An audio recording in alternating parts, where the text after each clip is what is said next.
बिस्मिल्लाहिर्रहमानिर्रहीम। अस्सलाम वालेकुम। उम्मीद करता हूँ अल्लाह के फजल करम से आप सब खैरियत से होंगे। अक़वाम आलम में देखें तो कौन सा कानून जो चलता है वो यही है, जिसकी लाठी उसकी फैन। जो सबसे ज़्यादा ताकतवर है, करता धरता वो है, दुनिया का निज़ाम वही चलाता है। और अगर कोई उसके सामने बोले या कुछ के तो फिर पाबंदियाँ ऐसी लगा दी जाती हैं कि वो मुल्क जो है उठने के काबिल नहीं रहता है, मुआशी तबाहाली हो जाती है।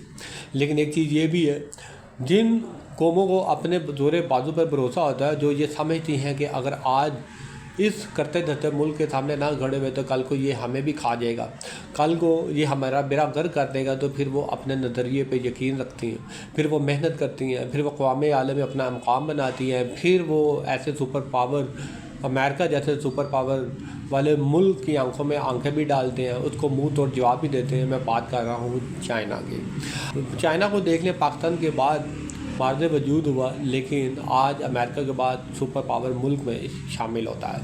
रियासत पाकिस्तान को देखें तो यही देखने को मिला कि हाँ में हाँ ही मिलाते रहे, वक्त की ज़रूरत के पेश नज़र मुल्क की सियासी और गैर सियासी क़ुव्वतें फ़ैसले करती रही और मुल्क आज मुआशी तबाहाली के दहाने पर खड़ा हो गया।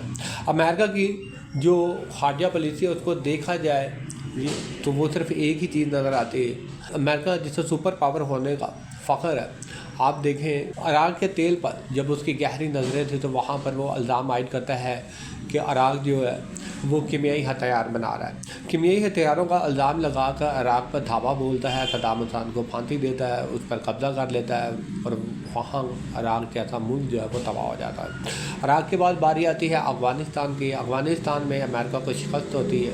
अफ़गानिस्तान के बाद एक एक करके अमेरिका की साजिशों का शिकार होते रह गया तो सिर्फ एक मुल्क ईरान के साथ अमेरिका की टक्कर ज़रा भारी हो गई है। लेकिन पाकिस्तान की सियासी और गैर सियासी क़ुव्वतों क्या दूर देश नहीं थी, उन्हें नहीं मालूम कि ईरान एक आखिरी मुल्क होगा और उसके बाद बारी पाकिस्तान की आएगी। पाकिस्तान सुपर पावर तो ना बन सका, पाकिस्तान अपने नज़रिए को भी आगे लेके ना जा सका, पाकिस्तान को अपनी माशी तबाहाली को बहाल करने की फ़िक्र रहती है। पाकिस्तान में सियासी अदम इस्तेकाम है, पाकिस्तान में महंगाई है, बेरोज़गारी बढ़ रही है, फिर भी हम कहते हैं कि हम जिंदा कौम हैं, फिर भी हम कहते हैं कि हम ही इस्लाम का आखिरी कला है, फिर भी हम कहते हैं कि हम तमाम इस्लामी ममालिक की हिफाजत करेंगे। इस्लामी ममालिक के हवाले से बात करें तो अमेरिका किस तरह से अपने साजिशों में, अपने इरादों में कामयाब हुआ, वो इस तरह से कि हमेशा इस्लामी ममालिक एक दूसरे की जड़ें काटते रहे। अमेरिका ने जब भी किसी मुस्लिम मुल्क पर हमला करने का इरादा किया तो दूसरे मुस्लिम मुल्क ने उसका साथ ही दिया है और इस तरीके से इस्लामी ममालिक की आपस में ना इत्तेहाद होने की वजह से और एक दूसरे को ज़ेर करने के लिए अमेरिका का साथ देते रहे और एक एक करके अमेरिका की लपेट में आते रहे।